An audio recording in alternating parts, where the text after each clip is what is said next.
Okay, so we are back. It is day 2 of us being in South Africa. We cashed a tournament yesterday. I guess that technically means it's day 3, but it's tournament 2. And today we're playing a much higher buy-in. It's a 20,000 Rand buy-in, which we have right here. I've literally never felt richer. This is like the fattest stack of hundreds I've ever seen in my entire life, but we're gonna register right now. We're hopping in a little bit late, so we're gonna be relatively short stacked, but we're gonna try to make something happen. Good luck, guys. That was a comically large amount of hundreds to count, but we got our ticket. Let's get our seat. After having cashed my first tournament in South Africa yesterday, I was already really excited to play today, but I was about to become infinitely more excited because then I get my chips and I get my seat draw and start making my way over to my seat when I realize that I'm seated with one of the most fun players to play with in South Africa. He's the nicest player ever, don't get me wrong, but he's definitely got a bit of a reputation. If rebuy is still open, he's going to gamble. And then the second that rebuy closes, he becomes a total super pro. Well, luckily for me, rebuy was still open and he was at my table. So I just knew things were about to get really spicy. And they do, actually, right off the bat. I mean, literally the first hand that I play, I'm setting up my camera and I get dealt ace king offsuit. Considering I'm late registering with about 25 big blinds in front of me at this point, yeah, when he opens from early position, ace king offsuit, absolute premium. So I go all in and kind of jokingly say, this could be a short tournament for me, brother, first hand. I'm really good at busting in one, to be honest, so. Yeah, I say kind of jokingly because I'm kind of not joking. Anyway, then he says something that really surprises me. You want to call? Yes. You said no. I do want to call though. I have pretty hands. Oh yeah, I'm never get dominated. But now you can block. True. If you just called me and made a touch. Where's the jack? Thanks. I'm not thirsty. Insane. He is totally living up to his reputation, but now I guess it's my turn to live up to mine. A couple hands later, I'm in the big blind with not a good hand, like a bottom 2% hand. It folds around to the player from the previous hand who is now on the button before he asks, Which big blind is it? damn. We check it through. Call, we check it through. That seems fair. Can I get a count? If it's around 10K. Nothing. You want to know. 10.5. Okay, f it. I'll give you some action. I'll give you some action. I have the winner right here. I'll help you get the club. Good luck, my friend. Oh no, he's got 10-9. He told me he was gonna have that. 3. Ayah, 5. You still got the house. Ayah. Nice hand, nice hand. Not the best call I've ever made, but you guys have to understand, number one, I realistically have 2 live cards versus this player almost always. And yeah, he didn't have that many big blinds as the actual consideration here. I think he had like 5 big blinds or so when he jammed. So he gave me 25. I'll give him a little action right back. It's good for the image. Then, as if this table wasn't fun enough, my good friend Ricky sits down to my right. We got a super pro coming, sitting with us. You're right here? Mega whale. Right next to me? Wow. On your right. SMH. I am lucky. Now I get someone to 3-bet. Now, we had only played a little bit together in the tournament prior, but I've developed a bit of a reputation versus Ricky and Ricky's friends. They call me the Terminator because I've knocked out like 5 of them at this point. Like, it is kind of funny. But in this next hand, I was looking to make it 6. Tricky Ricky opens from the hijack to 5,000 before saying, damn right I do. So I 3-bet to 13,000 and it folds back to Tricky before he 4-bets to 27,000. At this point, I look at his 4-bet, I look at his stack, I look at his 4-bet again. This guy's just 4-bet half of his stack. And I don't know if I said this before, but I have pocket kings. So I'm definitely not going anywhere. And at this point, I don't think he's going anywhere. All in. Oh, nice hand. Okay, fair enough, fair enough. Well, that kind of sucks, as it's looking like it's gonna be a chop until. Oh my God. Who's got a club? I got a club! Holy shit, holy shit! Club it one time. Ah! That's what we like to call free roll, baby. Free rolls it as well. That's the one time you really want to use your one time. No, for sure. I'm like, please. I actually cannot believe that flop, and neither could Ricky. I mean, literally, we had probably the entirety of the South African poker scene behind us, sweating the run out of his hand. It was so much fun. But Ricky and I play another fun one that I'll come back to in a couple hands. That's one you won't want to miss. But before that, in this hand, the hijack makes it 5,000 to go before I call on the button, expecting to go 2 ways, maybe 3 ways to this flop, but instead we go 4 ways because the small blind and the big blind call as well, which kind of sucks because with more people in this hand, I'm gonna need to hit that much stronger of a hand in order to, you know, really be bloating this pot. But then the flop comes Queen Jack 9, all hearts, giving me, well, it would have been the nut flush, but I guess technically it's possible that someone could have a couple straight flushes out there. So the ace high flush is what we'll say this time. Although when it checks to me, I'm not really worried about anyone having a straight flush. So I'm pretty sure I just have the best hand here. However, when I have this strong of a hand, sometimes it can be pretty tough to get called. So I actually only bet 10K this time, and only the small blind makes the call before the big blind and the hijack fold.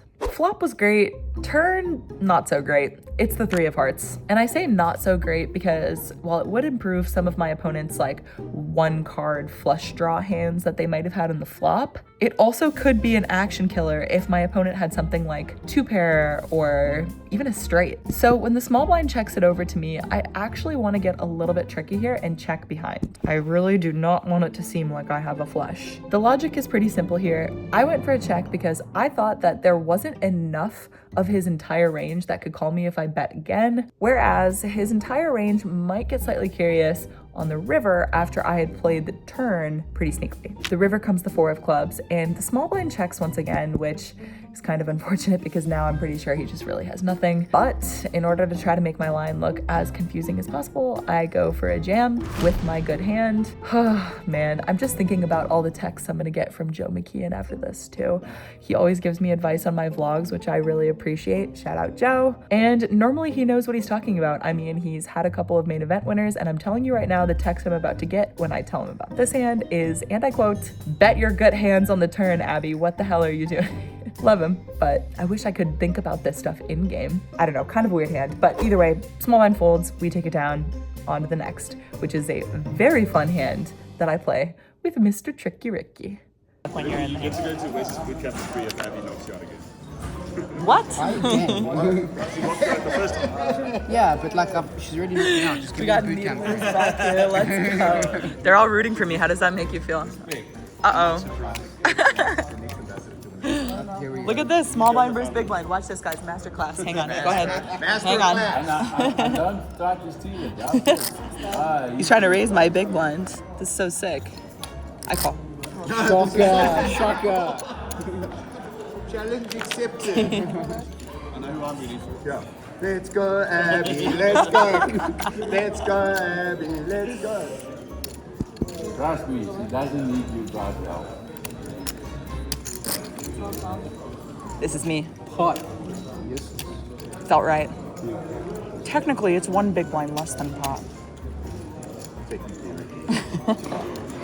How's your solver brain working out? I'm having an aneurysm. Her range mostly consists of 3s, 4s, 9s. The turn 3 means that it's less likely that she has 3s. Right, Ricky? I was gonna say. What's up, guys? Today I'm Ricky's vlog. What's up, losers? It's Ricky Tucker. Yeah. The second half. Bye, Abby. I'm about to fold the turn, you guys. This is Ricky's nightmares. Steph, you got your social media. He's trying to wake up. Come. He finds the call, mates. Mates. Yeah, wrong country. She jams river. All in. What? Unloading the clip to the young gun. What bluffs does she have here? What's her range consist of? Ricky's trying to press his friends and he just fucked up his own. I have ace high right now. Can that ever be good? Can, yeah. Can it? You have ace high, huh?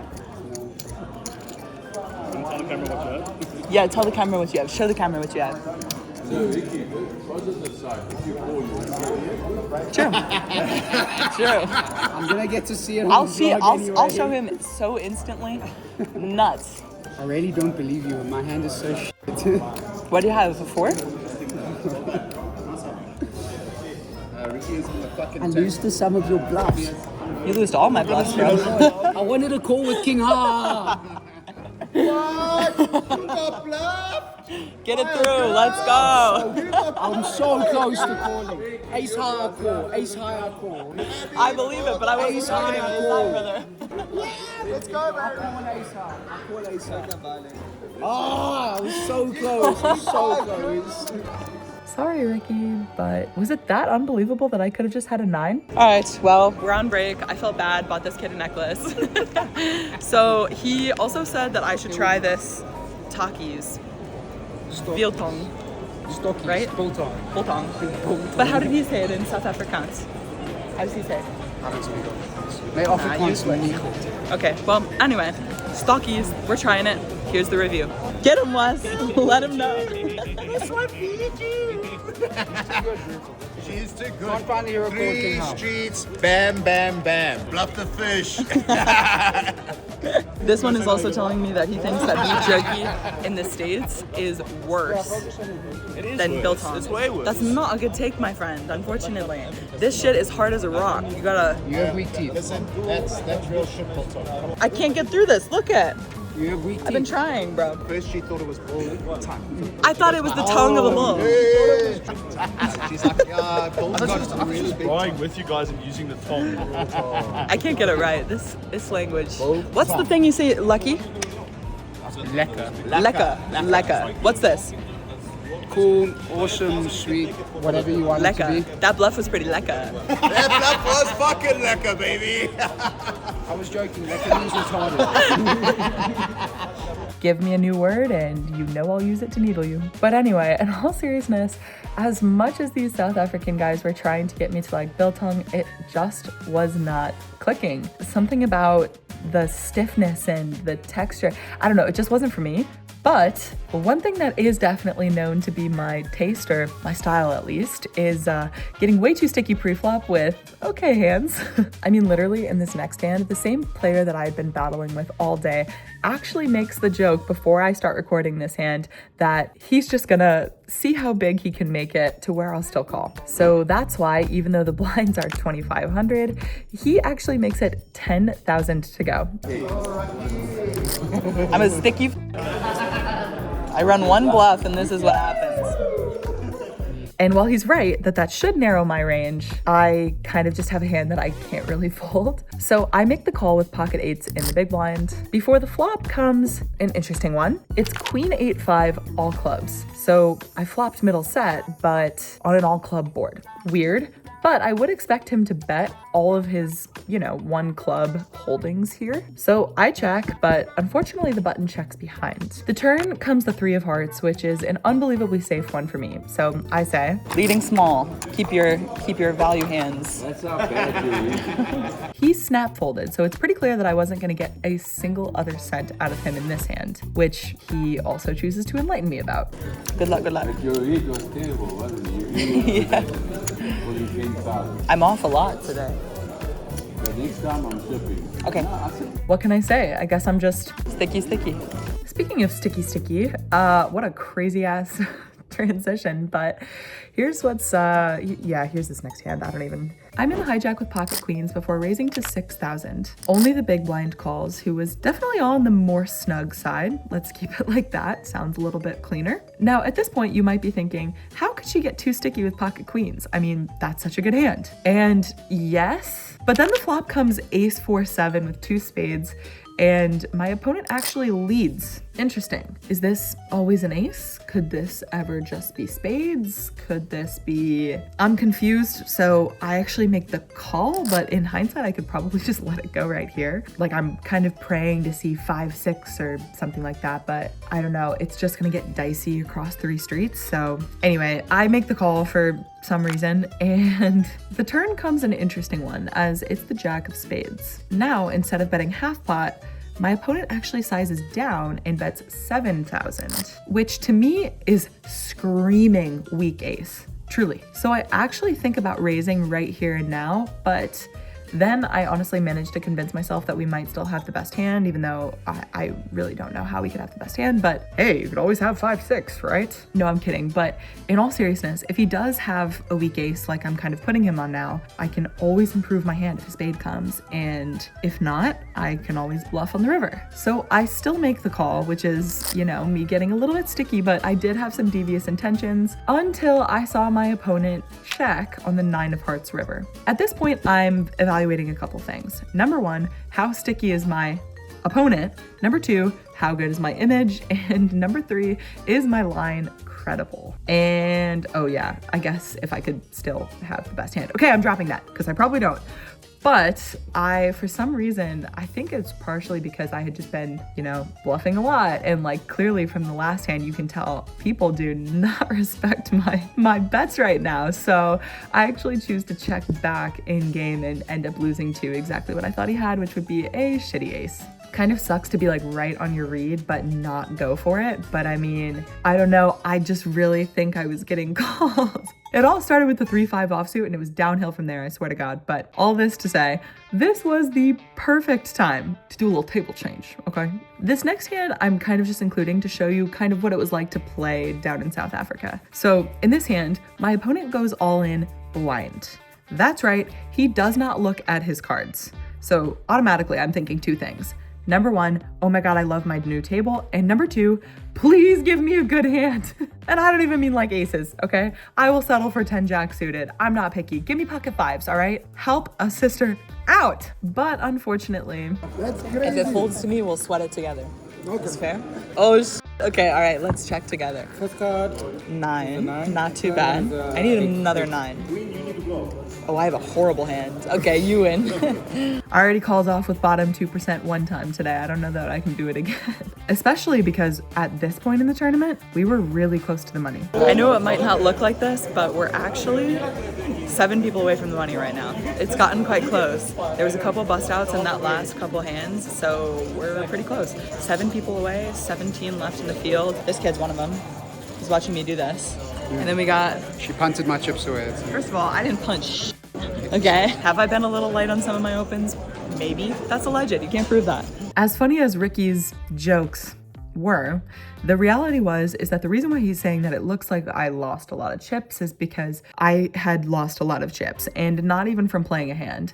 I mean, I genuinely went so unbelievably card dead. It was crazy. And now we were so close to the money, and I genuinely didn't know if I was going to make it without a double up. I mean, the last hand that I showed you guys was at the 2,500 blind level, and then I literally did not play a hand until the 6,000 blind level. We're 7 off the money, and yeah, I had a big stack before, but now it's completely gone. I'm looking for a spot to get more chips as quickly as I possibly can. And the more time passes, the more I can't really be that picky about which hand I'm choosing. So when it folds to me in the small blind and I look down at a6 offsuit, that is gonna be good enough. I go all in and the big blind has a decision. All right, good luck, guys. That's probably just a call on its own. I'm gonna be honest with you. Yeah. Oh Christ, that's not good. I had one of those too. I need a 6. 6. 5 for a sweat. Yeah. Oh. 6. He tells me afterwards that he was rooting for a chop that hand, and to be honest, when I saw the board pair on the turn, so was I. But obviously the better outcome is that we just win. So I really gotta stop thinking in terms of chops. Gotta find more ways to win those pots, you know what I mean? I just read the preview for this next hand from my notes and I totally forgot I did this. I am so sorry to this man, Jesus Christ, I would have been pissed. Again, kind of short and blinds are getting pretty expensive. So still, I'm looking for places to either double up or just honestly take down the blinds, because they were so big at this point that even winning just the blinds would literally like add 20% to my stack. So I wasn't getting picky. But in this next hand, I didn't really have to because I had ace king. I go all in and it folds around to the hijack, who has a bit of decision. He's thinking all of these different things, weighing on the money, weighing if he should call, weighing what my range is. Who knows? I'm not gonna speak for the guy. But after a long tank, he chooses to call. Uh oh. I think we have the same hands. You said, come on, give me the fuck. Now is the best time. Oh, never mind. Can you show me? Nice.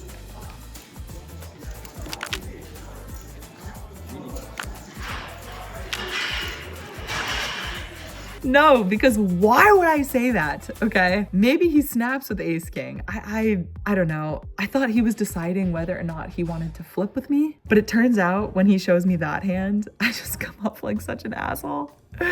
Oh man. So yeah, anyway, sorry to that guy. But I'm definitely not sorry about winning a lot of chips because now we're on the stone bubble. We are currently on the stone bubble. The next person that busts, nothing. Everybody else gets paid. Min cash is 46,000 rand. Would be a sweat. Good luck, guys. I filmed that, and then 30 seconds later, oh my god, we're in the money. We have no fucking chips. Now we need to find a little spot. Thanks to this one for getting it through. I can't take much of the credit there. Patience is key, I guess. I don't know. And then 30 seconds later. And then 30 seconds later, one player has been eliminated from the final table already, another short stack in early position, before it folds around to me in late position when I look down at ace-7 offsuit. That is going to be good enough, especially because the blinds were at 10,000 now, so winning pots now is crucial. However, unfortunately, the big blind snaps me off, and we're gonna need some help because he has pocket tens. Ooh, okay. Good luck. Unfortunately, we don't find it on the flop as it comes queen jack deuce with 2 hearts, but the turn is actually above average as it comes a jack. So now we pick up a couple extra outs in the form of a queen, but the river comes in 8 and we are eliminated in 8th place. Out in 8th place. It was a good run. We even laddered a little bit, so we'll take that on to the next.